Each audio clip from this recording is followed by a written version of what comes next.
নমস্কার। গত বছর যখন বাংলাদেশে গিয়েছিলাম শেষবারের মতো, ফিরে এসে লিখেছিলাম বাংলাদেশ সফরনামা নামে ৪ কিস্তির একটি লেখা। সেই লেখা রাখা আছে আমাদের ফেসবুক পেজে। আজ আপনাদের পড়ে শোনাব সেই লেখার শেষ অংশটুকু। পরদিন দুপুরে ঢাকা থেকে যখন উড়ে যায় আমাদের বিমান, মন কেমন করে ওঠে। নিচে পায়ের তলায় যখন মিলিয়ে যেতে থাকে ঢাকা, মনে হয় ওইখানে আরও একটা ব্যস্ত দিন কাটবে নাজমাদি, দিলরুবাদি, ফয়সাল ভাই, রাজীব, সুজিত, দুলাল ভাইদের সবার। শীতের বাতাস ভারী হবে হাঁসের মাংসের রান্নার গন্ধে আর চিতই পিঠার ধোঁয়ায়। রাতে জোনাক জ্বলবে পুকুর পাড়ে, সে আলোর দিকে অবাক হয়ে তাকিয়ে থাকবে আরও কত রাজীব, সুজিত, আকবর, বিলালের শৈশব আর কৈশোর। যানজটে আবারও স্তব্ধ হবে ঢাকার রাজপথ। গাড়ির থেকে হাত বাড়াবে ঘুড়ি কিনতে কোন স্নেহময় পিতা। ভাবি ব্যস্ত হবেন শিশুদের নিয়ে আর রান্নাঘরে। কালকে আসবে নতুন কোনো মেহমান, এমনই মন ভরবে তাদেরও বুঝিবা। শূন্যতা থাকবে না কোথাও এতটুকুও। এ জীবনে প্রকৃতি শূন্যতার স্থান রাখেনি কোথাও। যা রইবে তা মনে বয়ে নিয়ে অর্থহীন এক কাঁটাতারের বেড়া ডিঙিয়ে উড়োজাহাজে করে হুশ করে অন্যদিকে অন্য দেশে চলে যায় ৩টি মানুষ। তাদের সামনে তাদের প্রাণের শহর কলকাতা। হলুদ আলোর মায়ায় সেজে বসে আছে কেবলমাত্র তাদের অপেক্ষায়, তাদের মনের শরীরের ধাত্রীভূমি।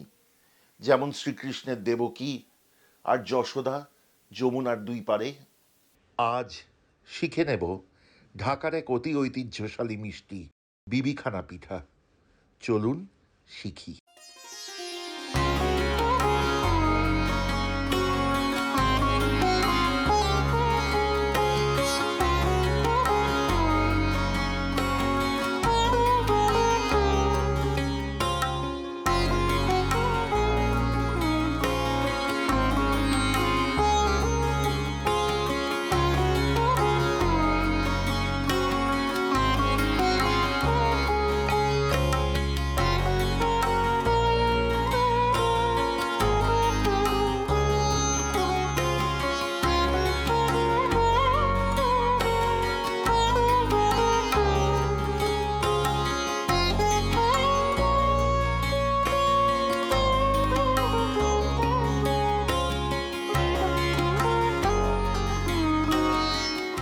শাহিন আফরোজ, তার সম্বন্ধে দু চার কথা না বললে নয়। ১৯৮৪ সালে রাজশাহী বিশ্ববিদ্যালয় থেকে তিনি স্নাতক হন। এরপর যোগদান করেন বাংলাদেশ পর্যটন কর্পোরেশনে। দীর্ঘ ৩২ বছর সেখানে কাটিয়েছেন অতি উচ্চ পদে। তার মধ্যে ২২ বছর তার কেটে গেছে ট্রেনিং দিতে। কোথায় প্রশিক্ষণ? National hotel and tourism training institute. এইখানে তিনি দীর্ঘ ২২ বছর ধরে প্রশিক্ষণ দিয়েছেন আগামী প্রজন্মকে বেকিং এর ওপর। এই যে বিপুল অভিজ্ঞতার ভান্ডার, তার থেকে আমরা ভাগ পাবো আজকে যখন তিনি আমাদের শেখাবেন বিবিখানা পিঠা। দিদি, আপনাকে বাংলাদেশ থেকে কলকাতায় স্বাগতম, ভারতবর্ষে স্বাগতম। আপনাদেরকেও আমি প্রথমে বলবো আসসালামু আলাইকুম এবং তারপর বলবো আমার নমস্কার। এবং আমরাও এখানে আসতে পেরে অনেক ধন্য আমি যে আপনাদের সঙ্গে এপার বাংলা ওপার বাংলা, কিন্তু আমরা সবসময় মনে করি একই বাংলা এবং অনেক আমরা নিজেদের মনে করেই এখানে আসি। এতদিন বেড়াতে এসেছি, আজ কিন্তু আমার খুব ভালো লাগছে যে আমার প্রফেশন, আমার কাজকে আমি আপনাদের সামনে তুলে ধরতে পারছি। দিদি, এবার চলে যাব আজকের রান্নায়। আমার তো তরই সইছে না, আপনি শেখান কিভাবে করব বিবিখানা পিঠে। এই পিঠেটা করার আগে একটু যদি এটার ইতিহাস না বলি তাহলে কিন্তু আমাদের এটা অপূর্ণ থেকে যাবে। তো আমি যেটার জন্য বলছি বিবিখানা পিঠা আমাদের শুধু পিঠা না, এই পিঠাটা আমাদের একটা ঐতিহ্য, বিক্রমপুরের। এটা ওখানে যারা এটা তৈরি করেছিলেন আমাদের আজকের দিনের মানে আগেকার দিনের পিঠে, যেটা আগেকার দিনের বিদেশিরা হয়তো বলবেন এটাকে কেক, আসলে আমাদের দেশে এটা কেকের মতোই, শুধু পার্থক্য এটাতে যে এটাতে আমরা ময়দার পরিবর্তে চালের গুঁড়া, যেটা গ্লুটেন ফ্রি। আপনাদের সকলের কিন্তু স্বাস্থ্যের জন্য এটা কি স্বাস্থ্যকর, একটা সবার জন্য ভালো হবে, এটা সবাই খেতে পারবেন। এবং আর কি আছে, ঘি, যেটা আমরা এখন আজকাল আমরা বলি যে আমাদের যে স্বাস্থ্য রক্ষার জন্য যে একটা ডায়েট দেওয়া হয়, কিটো ডায়েট, সেটার মধ্যে কিন্তু তারা বলে বাটার অথবা ঘি। ঘি, হ্যাঁ। অন্য জিনিসগুলোকে কিন্তু তারা অস্বাস্থ্যকর বা বলছেন যে ওটাতে ক্ষতিকর হবে। তো এটা কিন্তু তার মধ্যে আপনারা খেতে পারবেন ডেজার্ট হিসাবে কাম স্ন্যাক্স হিসাবেও। এখন আমরা বিবিখানা পিঠা কিভাবে তৈরি করব আমরা প্রসেসটা বলছি, আপনারা প্রক্রিয়াগুলো একটু যদি দেখে নেন তাহলে খুব ভালো হয়। আমরা প্রথমে দুটো ডিম নিয়েছি, একটা বোলের মধ্যে আমি এখন ডিম ভেঙে নেব। দুটো ডিম দিব।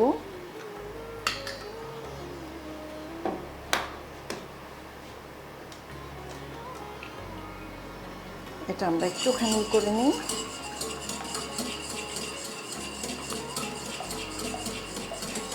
এখন এক এক করে আমরা সব কিছু দিতে থাকবো। হ্যাঁ, এরপরে আমরা যেটা দিব সেটা হলো ঝোলা গুড়। ঝোলা গুড় এখানে প্রায় 180 মতো আছে।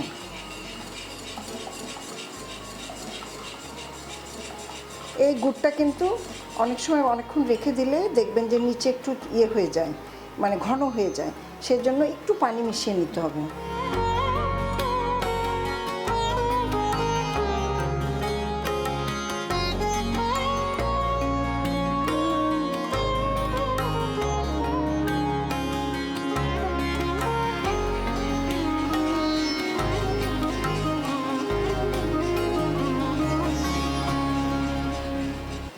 আপনারা যদি মনে করেন যে না মিষ্টি বেশি লাগছে, তাহলে আপনারা একটু কম, মানে 180 জায়গায় 150ও দিতে পারেন। যার যার টেস্ট অনুযায়ী, একটু সুইট যারা বেশি খান তারা, কারণ এটা পিঠে, যে পিঠাটা সুইট না হলে মজা লাগে না। এখন আমরা ঘি দিচ্ছি। ঘিটাও কিন্তু 125। এটা একটু গলিয়ে নিয়েও দিতে পারেন, কারণ ঠান্ডাতে জিনিসগুলো হলো দেখবেন যে আস্তে আস্তে জমে যাচ্ছে।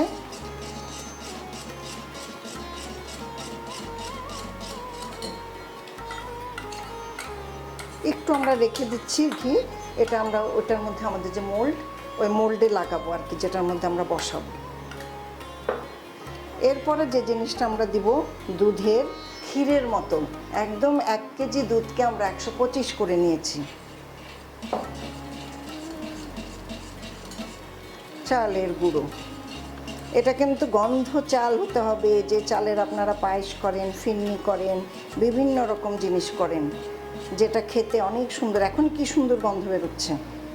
আমিও সেটা বলতে যাচ্ছিলাম দিদি, যে গন্ধে ঘর মম করছে একদম। এটা খেতে যা মজা, কেক খাওয়ার টেস্ট ভুলে যাবেন আপনারা, মনে হবে যে আবার আগের দিনে ফিরে যাই। এটা হলো ময়দা। আমরা ময়দাটা দিচ্ছি একটু সফটনেসটা আসার জন্য। আপনারা তো জানেন চালের গুঁড়া দিয়ে যে কোনো কিছু করলে একটু হার্ড হয়ে যায়। আর এখানে বেকিং পাউডার জন্য আমরা একটু 1/2 টিস্পুন দিচ্ছি। আমাদের কিন্তু সব কিছু দেয়া শেষ, একটা জিনিস বাকি আছে, সেটা হলো আমাদের ঐতিহ্যবাহী কি নারিকেল।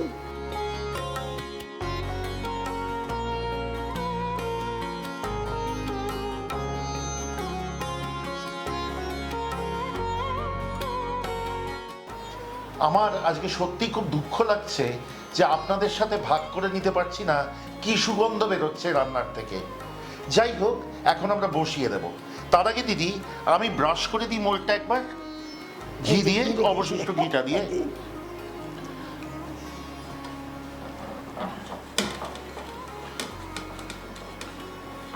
একটা কথা না বললেই নয়, আমি এই মোলটা কিন্তু এই আমাদের নিউ মার্কেট থেকেই কিনে নিয়ে গেছিলাম এক সময়।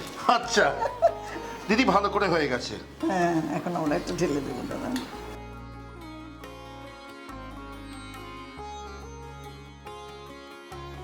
এখন আমরা একটু এটাকে এভাবে করে, ভিতরে যেন কোনো বাবল না থাকে। আচ্ছা, এখন আমরা বসিয়ে দিব আমাদের স্টিম বেকে। যেহেতু আমরা উনুনে ভাপে করব, প্রথমে কড়াই চাপিয়ে দিন। এরপর কড়াইয়ে ঢেলে দিন খানিকটা জল।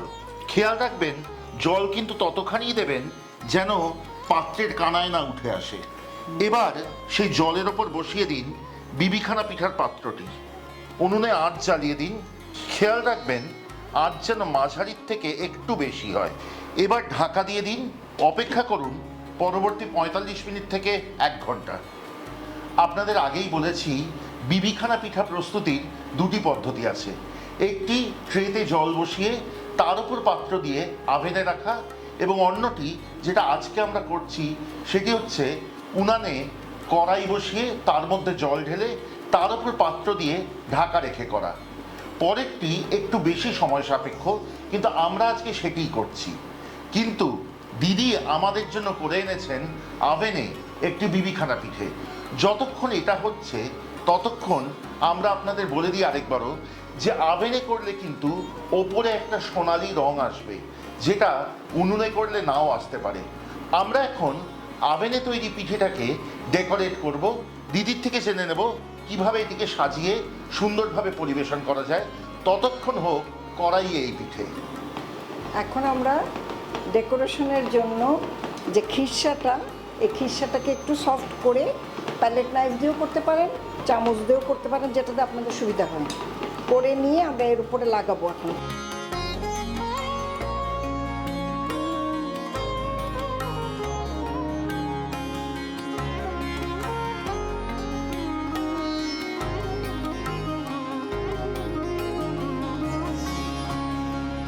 আমরা পেস্তা বাদাম আর অ্যালমন্ড দিচ্ছি স্লাইস।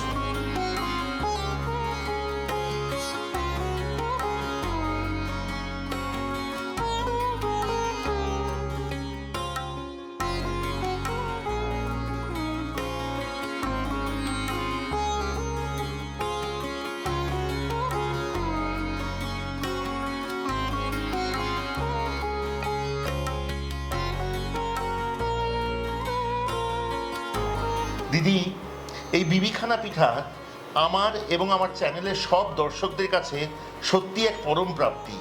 আপনাকে ধন্যবাদ দিয়ে ছোট করব না। একটাই জিনিস জিজ্ঞেস করি, এইটা যখন পরিবেশন করব তখন ছুরি দিয়ে কেটে স্লাইস করে পরিবেশন করব, তাই তো? এটা হলো 8 থেকে 12 পিস আমরা করতে পারবো। আচ্ছা, আর ঠান্ডা করে তারপর? ঠান্ডা করে ফ্রিজে রেখে ঠান্ডা করে খেলে এটার একটা মজাই আলাদা। গরম গরম খেতে পারবেন, তবে এটাকে মনে হবে ঠান্ডা খেলে বেশি সুন্দর লাগে, মজা। আর ওটা ডেজার্ট যেহেতু আমরা হিসাবে পরিবেশন করবো, তখন তো ঠান্ডা হলেই ভালো হবে। তো দেখবেন যে অনেক মজা লাগবে। অনেক ধন্যবাদ দিদি। ধন্যবাদ।